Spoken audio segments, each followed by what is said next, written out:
तो कंटिन्यू करते हैं अपना सेशन को। इसमें हम डायरेक्ट क्वेश्चन आंसर करने वाले हैं, लेकिन क्वेश्चन आंसर करने से पहले मैं आपको कुछ कॉन्सेप्ट इसके अंदर बता दूं कि ये है क्या और आप क्या करोगे इसको।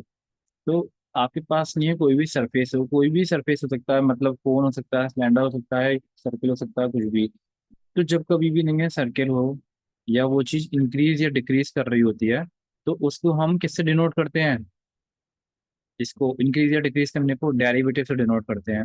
तो जब ये इंक्रीज और डिक्रीज कर रहा था तो इसका मतलब इसका एरिया डिक्रीज कर रहा था, क्योंकि ये तो टू डायमेंशनल चीज है। तो रेट ऑफ चेंज को ध्यान रखो, रेट ऑफ चेंज का मतलब होता है डेरिवेटिव। ओके। आपके पास कोई भी सरफेस है, जैसे बैलून वाला क्वेश्चन होता है, बैलून वाले क्वेश्चन में मैं आपको करके बताता हूँ। इसमें आपके पास एक बैलून है, तो बैलून तो नहीं है, थ्री डायमेंशनल शेप है, ऐसे करके ये वाली है। उस बैलून में आप हवा भर रहे हो, इन्फ्लेटेड लिखा हुआ है। जब आप उसमें इन्फ्लेटेड कर रहे हो तो उसका साइज बढ़ेगा, बढ़ रहा है ना, पल पल पर साइज साइज बढ़ रहा है उसका, ये वाला। जब उसका साइज बढ़ रहा है तो कितने सेंटीमीटर क्यूब पर सेकंड उसमें बढ़ोतरी हो रही है, उसका मतलब ये है कि हमें डीवी ओवर डी दे रखा है 900, 900 सेंटीमीटर क्यूब पर सेकंड उसमें जो है इंक्रीमेंट हो रहा है। कितनी तेजी से उसकी रेडियस जो है वो डिक्रीज करेगी? How fast is the radius increase, मतलब हमें ये निकालना है जब रेडियस इसकी 15 सेंटीमीटर है। तो इसमें आप एक बात ध्यान रखना, जो भी चीज सरफेस दे रखी होगी उसका जो भी चीज रेट ऑफ चेंज निकलवाया है या गिवन है, वही चीज का फॉर्मूला पुट करोगे।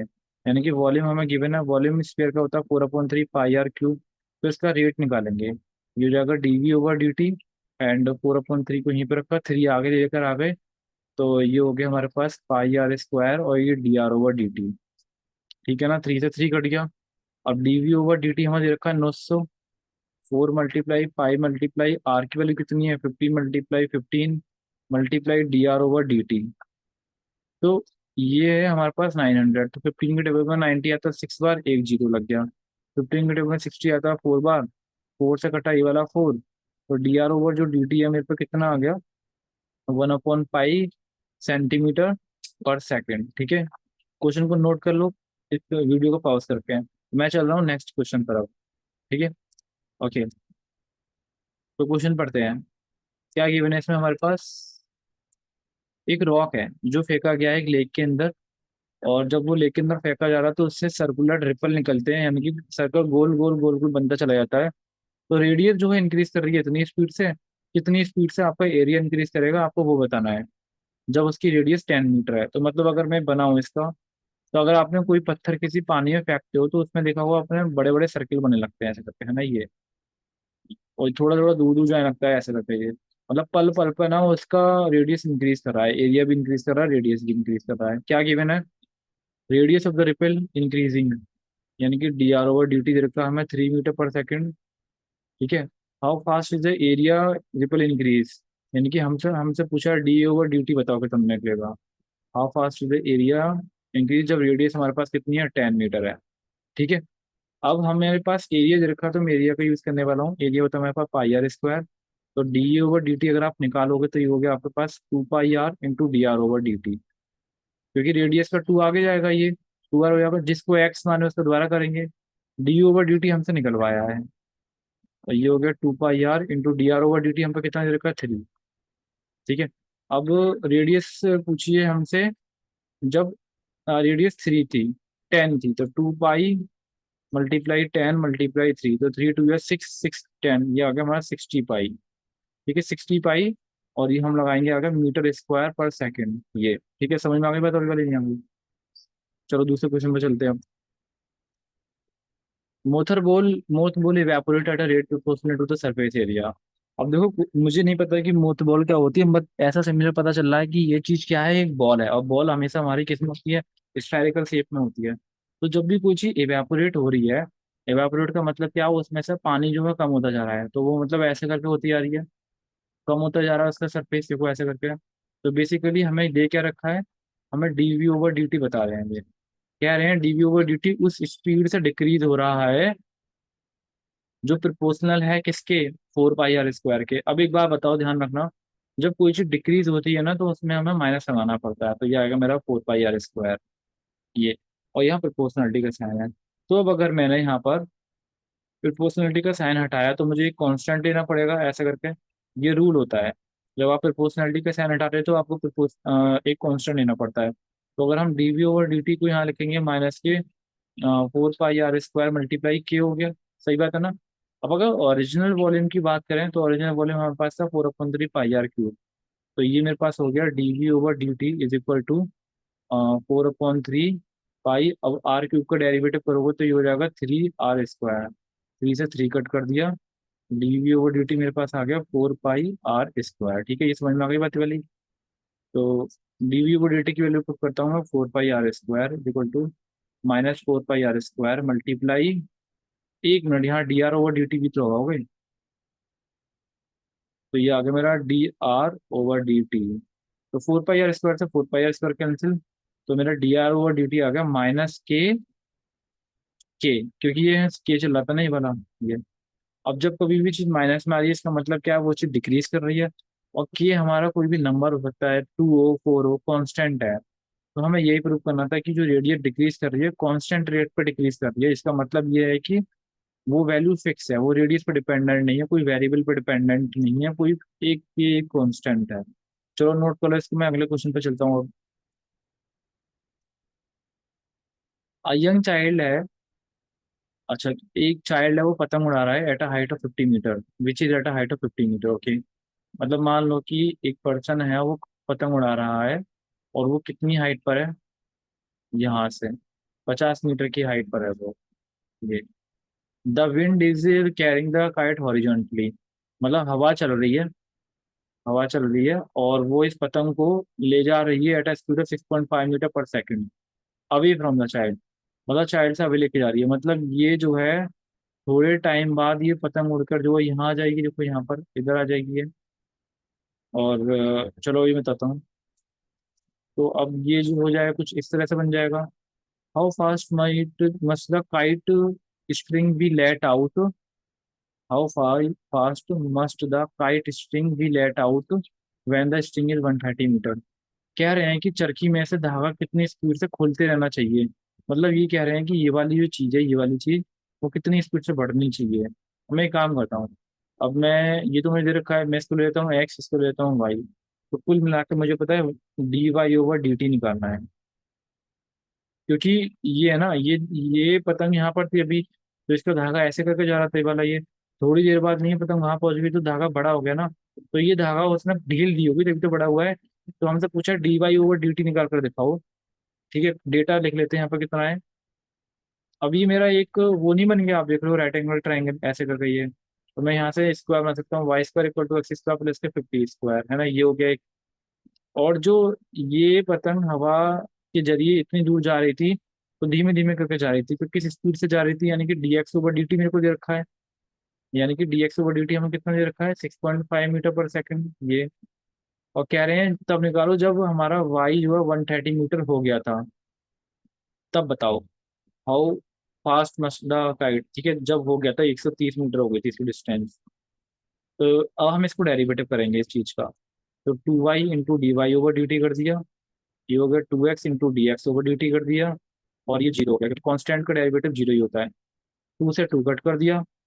और क्या आ गया मेरे पास यहाँ पर, हाँ D x over d t मेरे को दे रखा है यहाँ पर।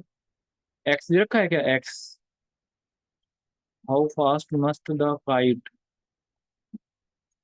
एक्स नहीं दे रखा, okay. D x over d t दे रखा है, हाँ दे रखा है 6.5। वाई दे रखा है क्या हम लोगों को, वाई हाँ 130 दे रखा है। D y over d t तो मुझे निकालना है ये। अच्छा, अब एक बार बताओ, मैं यहाँ पर एक स्टेज में आ चुका हूँ, इन्होंने कहा है कि उस पल पर निकालो जब y की वैल्यू 130 थी। तो जब y की वैल्यू 130 थी ना, तब अब मैंने यहाँ पर पुट, वो तो मैंने पुट कर दिया है।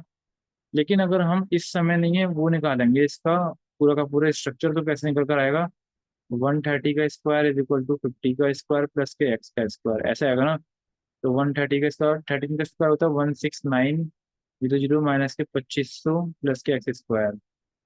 तो 16900 में से 2500 माइनस करोगे आप, तो 1440 आ रहा है, यानी कि जो कि स्क्वायर होता है 12 का, तो 120। एक्स की वैल्यू आ गई 120। ठीक है, तो d y over d t मुझे निकालना है, d y over d t. तो ये हो जाएगा एक्स अपॉन 130 मल्टीप्लाई 6.5। एक्स की वैल्यू मैंने पुट कर दी 120/30। इंटू 6.5, जीरो से जीरो कट कर दिया। 13 के टेबल में 6.5 0.5 बार आता है, 12 5 जो हो गया हमारा 60, और पॉइंट की वजह से हमारा आंसर आ गया 6। डी वाई ओवर जो डी टी आ रहा है ना, वो 6 मीटर पर सेकेंड आएगा। ठीक है, समझ में आ गई बात? नहीं आई है तो दोबारा रिवर्स करके देख लो वीडियो को, क्योंकि आपके क्वेश्चन तो फिक्स ही होते हैं, यही कुछ गिने चुने क्वेश्चन है। क्योंकि मेरे को एक्स्ट्रा क्वेश्चन लाने की जरूरत ही नहीं पड़ी इसके अंदर, आपके पेपर में तो गिने चुने क्वेश्चन आते हैं, तो आप इन्हीं को ही बिल्कुल ढंग से तैयार करोगे। ओके, चलो दूसरे क्वेश्चन पे चलते हो। कह रहे हैं एक लैडर है और 13 मीटर लंबा है, वो एक हाउस के अगेंस्ट जो है झुका हुआ है। अब ये मान लिया मेरा एक हाउस है। ठीक है, ये हमारा एक हाउस है। ओके, अब हाउस पर एक नसैनी लगाई गई। लैडर माने क्या होता है? नसैनी। तो चलो हम इस पे नहीं नसैनी लगा देते हैं, ऐसे गिरी हुई है ये। और लैडर को आप एल से रिप्रेजेंट करते हो। The footer of the ladder is pulled along the ground. अभी कह रहे हैं इस लैडर को जो है इधर साइड खींचा गया। तो एक बार बताना, देखो जरा मैं इस डायग्राम को दोबारा बनाता हूँ। जब नसैनी को आप नीचे से खींचोगे ना, नीचे से खींचोगे, तो वो ऊपर से नीचे गिर जाएगी, मतलब इतनी नीचे आ जाएगी, लेकिन वो आगे चलकर लंबी हो जाएगी, ऐसा हो जाता है। समझ रहे हो ना ये बात को? नहीं समझ गए? जब उसको खींचते हैं तो वो नीचे की तरफ तो इधर बढ़े, इधर साइड तो बढ़ जाती है, ऊपर साइड डिक्रीज हो जाती है। तो the foot of the ladder जो है खींचा जाता है एट द रेट इतनी स्पीड से।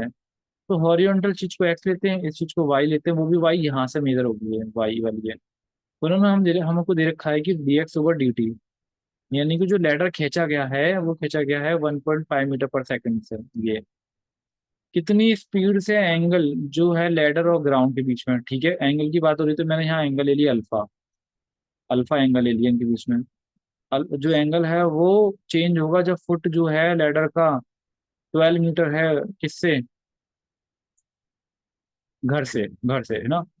यानी कि जब एक्स की वैल्यू 12 मीटर होगी, तो बताना है हमें कि जो एंगल होगा, यानी कि D alpha over d T, how fast is the angle between, वो बताना है अल्फा।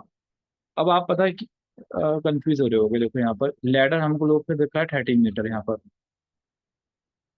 तो चलो देखते हैं कैसे किया जा सकता है। ये है मेरे पास हाइपोटेनियस बेस, अगर कॉस को ले लें तो कैसा रहेगा?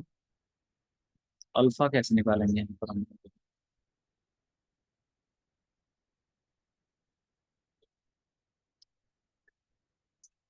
देखो, या तो हमने ये कॉस अल्फा साइन अल्फा की वैल्यू पुट करें इसके अंदर, या फिर मैं हाइपोटेनियस थ्योरम लगाऊं इसके अंदर। अब आपको क्या लगता है? एक बार सोच कर देखो जरा, इसमें क्या करना चाहिए हमें।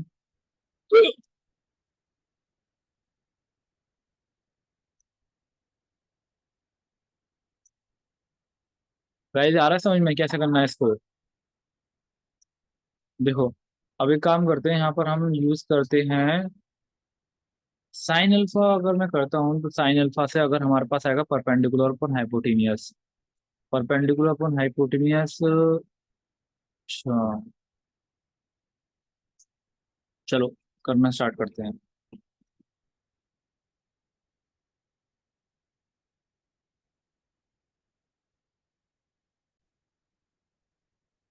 तो अभी तो कुछ समझ में नहीं आ रहा है, तो हम एक काम करते हैं, पाइथागोरस थ्योरम ही लगाते हैं इसके अंदर। पाइथागोरस थ्योरम कैसे लगेगी इसके अंदर? हम यहाँ पर कर देते हैं l square is equal to y square plus के एक्स स्क्वायर। ठीक है, ये हमारा थ्योरम हो गया। अब हमारे पास जो एल है, एल 13 दे रखा है, वाई इतना दे रखा है। ओके, तो अगर मैं विद रेस्पेक्ट टू टी नहीं है सभी को ही जो है डिफरेंशिएट कर दूं, तो कितना आंसर आ सकता है इसमें, अगर आप सबको with respect to t differentiate कर दोगे इसके अंदर? क्योंकि यहाँ पर हमारा जो वाई है वो ही जो है, और एक्स टी के रेस्पेक्ट में चेंज हो रहे हैं, लेकिन ये चेंज नहीं होगा। तो इसकी इसकी विड्थ तो फिक्स है ना। देखो एल जो है आपका, उसकी विड्थ लंबाई जो है फिक्स है, वो जो है चेंज नहीं होगा, जब आप खींचोगे चेंज होंगे ये। तो ये तो हमारा कांस्टेंट है, तो इसकी वैल्यू तो मुझे पुट करनी पड़ेगी। और लेटर में पे 13 का square equal to y square plus x square. हाँ, ये वाई और एक्स टी के रेस्पेक्ट में चेंज हो रहे हैं, तो इनका डिफरेंशिएशन करना लाजमी है, ये तो किया सकता है। नाउ ऑन डिफरेंशिएटिंग, अगर हमने डिफरेंशिएट किया विद रेस्पेक्ट टू टी, तो ये तो जीरो हो गया। ये हो गया 2 पाई 2 वाई और d y over d t, plus के 2 एक्स और d x over d t. ठीक है, अब मेरा जो d y over d t है वो कितना आ गया? अगर मैं सब कट कर दूँ, टू कॉमन ले लिए तो जीरो के पास चला गया। D y over d t जो है आ गया मेरा माइनस के d x over d t और एक्स अपॉन वाई, ये आ गया माइनस के एक्स अपॉन वाई और d x over d t. और मुझे निकालना क्या है? और मैं मुझे ना थोड़ा सा स्पेस की जरूरत पड़ेगी, तो मैं कुछ इरेज कर लेता हूँ, एक मिनट में अभी यहाँ पर आप, ठीक है? क्वेश्चन मुझे लगता है काफी लंबा जाएगा ये क्वेश्चन, तो ध्यान से करेंगे यहाँ पर। हमें निकालना है अल्फा, तो हम यहाँ पर देखते हैं कि साइन अल्फा, साइन अल्फा की वैल्यू होती है परपेंडिकुलर अपॉन, नहीं, मैं वो नहीं ले सकता साइन अल्फा, मुझे पता चल गया क्यों। क्योंकि आपको अल्फा जो है उन्हीं के टर्म्स में लेना पड़ेगा जो चीज़ें चेंज हो रही हैं, वाई चेंज हो रहा है और एक्स चेंज हो रहा है। तो हमें यहाँ पर टेन अल्फा लेना पड़ेगा। Tan alpha equal to y upon x हो गया, ठीक है? अब अगर हम इसका डिफरेंशिएशन करेंगे दोनों साइड पे तो कितना आएगा? Sec square, tan tan x differentiation होता है sec square alpha into d alpha over d t, और ये है फर्स्ट अपॉन सेकंड। ओके, तो मुझे जगह चाहिए होगी, मेरे को कहाँ करना चाहिए? Sec square alpha d alpha over d t, तो इसका difference second into differentiation of first minus के first into differentiation of second upon second का स्क्वायर, ये हो गया ना ऐसे कर। अब अब हमें d y over d t और d x over d t की वैल्यू दे रखी है कहीं पर, हाँ यहाँ दे रखी है, d y over d t और d x over d t की वैल्यू ये, और हमें यहाँ से सेक स्क्वायर अल्फा की वैल्यू पुट करनी पड़ेगी। ऐसा इसीलिए क्योंकि इसका कोई काम नहीं है, हमारे को निकालना है ये वाली वैल्यू, तो इसका काम है, इसका तो कोई काम ही नहीं है हमारे पास। तो d y over d t और d x over d t, कैसे करना चाहिए इसको? मुझे हटाना तो पड़ेगा सेक स्क्वायर अल्फा, और एक मिनट, कहाँ पे करूँ इसको? जगह भी तो समझ में नहीं आ रही मुझे यहाँ पर। हाँ, यहाँ पर देखते हैं। सेक अल्फा की वैल्यू कितनी होगी? सेक अल्फा होता है, कॉज अल्फा हमारा होता है बेस अपॉन हाइपोटेनियस, तो सेक अल्फा होगा हमारा हाइपोटेनियस अपॉन बेस। तो हाइपोटेनियस हम पे है 13, और बेस हम पे कितना है? बेस है एक्स। सेक स्क्वायर अल्फा तो आएगा मेरा 13 अपॉन एक्स, ये तो ये हो गया d alpha over d t x. अब जो d y over d t की वैल्यू है मैं पुट कर देता हूँ, d y over d t की वैल्यू माइनस के x upon y multiply d x over d t, ठीक है? ये है माइनस के y d x over d t upon x square. अब एक एक्स जो है यहाँ से कट गया। अब मैं यहाँ पर थोड़ा सा जगह क्रिएट कर लेता हूँ इधर साइड पर, अब मैं वहीं पर ही करता हूँ, ये चीज टेम्पररी आएगी। ओके, अब यहाँ पे स्टार्ट करते हैं, तो हमारे पास है 13 × d alpha over d t is equal to, ये जो आपके एक्स एक्स है यहाँ पर ये कितने होगा? माइनस के एक्स स्क्वायर हो गया, और d x over d t, x square upon y d x over d t minus के y d x over d t upon यहाँ पर है मेरे पास एक्स ये। अब d alpha over d t मेरे पास कितना आ जाएगा? D alpha over d t हमारे पास आ जाएगा 1/13, 1/13। और अब हमारे पास क्या d x over d t दे रखा है क्या? D x over d t यहाँ पर पहले देखने दो। हाँ दे रखा है, 1.5 दे रखा है। तो और एक्स और वाई की वैल्यू दे रखी है हमें क्या? एक्स और वाई, हाँ एक्स वैल्यू 12 दे रखी है, और उसी टाइम पर जब एक्स वैल्यू 12 थी तो वाई की वैल्यू दे रखी है, हाँ वाई की वैल्यू 5 दे रखी है। उस जब एक्स वैल्यू 12 होगी तो वाई की वैल्यू 5 आएगी, तो ये मेरे पास एक्स की वैल्यू हो गई मेरे पास कितनी? माइनस के 144, वाई की वैल्यू हो गई मेरे पास 5, और d x over d t की वैल्यू कितनी रखी है? 1.5, माइनस के वाई, वाई की वैल्यू कितनी है? 5, और डी एक्स की वैल्यू हो गई 1.5, ये हो गया अपॉन एक्स बार है। तो ये हो गया मेरा आंसर 1/13 × 12, तो यहाँ पर ठीक है। 5 के टेबल में 0.3 बार, तो 144 को मल्टीप्लाई आएगा 0.3 बार, 4 3 12, 4 3 12, और एक 13, 3 1 4, 43.2 माइनस के 43, ये आंसर मुझे लगा नेगेटिव में आ पाएगा क्या? जब हम इसे इधर खींचेंगे, हाँ तो एंगल जो होगा मेरा डिक्रीज हो जाएगा, ठीक है? नेगेटिव में आएगा आंसर मेरा ये हो गया 75 अपॉन ये, तो ये हो गया 1/56, नीचे हो गया 432 पॉइंट में आप 7.5 ऐड कर दो, 5 और 2 7, 7 और 3 10, 4 और 1 5, तो ये हो गया माइनस के 50.7। तो काफी लंबा था। अब पता है देखो आपको क्या करना है, मैंने इसमें कॉन्सेप्ट तो बता दिया है, अगर नहीं भी समझ में आया तो टेंशन लेने की जरूरत नहीं है। आप इसको ना दोबारा आकर ना फ्यूचर में कभी देखना है कैसे किया गया है, तो आपको दोबारा समझ में आ जाएगा। यहाँ पर इसको बस खोला खोला लिखना। और यहाँ पर इसके आगे वैल्यू आप खुद ही निकाल लो, ठीक है। इसके आगे वैल्यू मैं नहीं निकाल रहा क्योंकि मैं नहीं चाहता कैलकुलेशन करूँ, तो काफी फ्रस्ट्रेशन सा होता है कैलकुलेशन। इसके वाले आप आगे निकाल लो। आई होप इतना आंसर से ना आपको आंसर मिल ही जाएगा, ठीक है। ये चेक करना बुक के अंदर, आई थिंक वैल्यू इतनी ही लगभग आसपास ही आ रही होगी, ठीक है। और माइनस में ही आएगी वैल्यू आपकी। तो चलो, आओ मिलते हैं आपसे नेक्स्ट वीडियो के अंदर और क्वेश्चंस के साथ में।